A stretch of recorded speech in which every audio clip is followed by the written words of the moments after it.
Ay, alam nyo, kung ikaw isang nagmamaneho ng driver ka, nagmamaneho ka ng sasakyan, sa kalsada, at kung alam mo sa sarili mo na isa ka sa mga balasubas, isa ka sa mga pasaway na hindi marunong sumunod sa batas trapiko, kaibigan, mag-ingat ka. At higit sa lahat, itama mo na ang ginagawa mo. Baka dumating ang araw, mapitikan ka ng video, at makarating yan kay Assistant Secretary Marcos Lacanilaw. At kung yan ang iyong kabuhayan, ang pagmamaneho, pahalagahan mo ang pagmamaneho mo. Dahil lagi mong tandaan, may buhay kang sinasakay dyan at merong kang pananagutan sa bawat pagkakamali mo. Kaya kaibigan, makipagtulungan po tayo sa ating gobyerno, lalo na sa LTO, sa usapin pagmamaneho sa kalsada. Dahil may nakabantay po sa bawat sa atin. At higit sa lahat, kung ikay man ay nakasaksi ka, i-report mo yan kay LTO Chief, Assistant Secretary Marcos Lacanilaw, at tiyak pananagutin yan. At lagi nating tandaan, nasa ating kamay ang kaligtasan ng bawat mga pasahero. Kaya again, bilib ako dyan sa bagong hepe ng LTO na si Marcos B. Lacanilaw dahil sa kanyang masigasig na pagtupad sa kanyang tungkulin bilang head ng LTO. Ang kalsada ay hindi palaruan at lalong hindi ito lugar para sa mga driver na walang pakundangan sa buhay ng iba.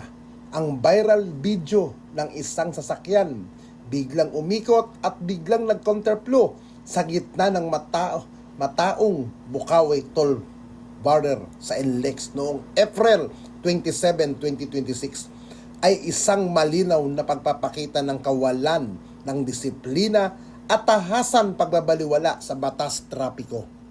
Nararapat lamang purihin ang LTO sa ilalim ng pamumuno ni Assistant Secretary Marcos B. Lacanilaw sa mabilis na paglabas ng show cause order laban sa driver at may-ari ng sasakyan. Ang bilis ng pagtugon ng Intelligence and Investigation Division ay pagpapadala ng malalakas na mensahe, hindi palalampasin ang ganitong uri ng kakulangan sa disiplina. Panahon na talamak ang paggamit ng social media upang i-report ang mga paglabag sa mabilis na intervention ng gobyerno ay nagbabalik ng tiwala ng publiko sa ating mga institusyon.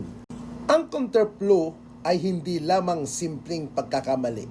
Ito ay isang reckless act na maaaring humantong sa trahedya o kamatayan. Ang pagpataw ng 90 days preventive suspension sa lisensya ng driver at ang paglalagay sa alarm status ng sasakyan ay mga crucial na pahakbang. Pinipigilan nito ang driver na makapapinsala muli habang gumugulong ang imbestigasyon at tinitiyak na hindi matatakasan ng may-ari ang pananagutan sa pamamagitan ng pagbebenta ng sasakyan.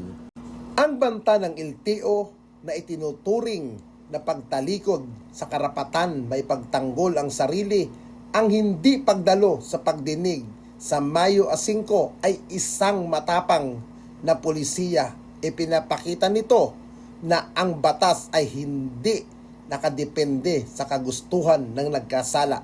Ito ang esensya ng bagong LTO para sa bagong Pilipinas, isang ahensyang may pagpangil, may kusa at may malasakit sa kaligtasan ng bawat motorista. Ang disiplina sa kalsada ay hindi opsyonal. Ito ay isang obligasyon. Ang insidenteng ito ay nagsisilbing babala sa lahat. Ang bawat maling galaw sa manibela ay may katapat na pananagutan. Suportado natin ang ganitong mga hakbang upang matiyak na ang ating mga expressway at langsangan ay manatiling ligtas para sa lahat ng Pilipino.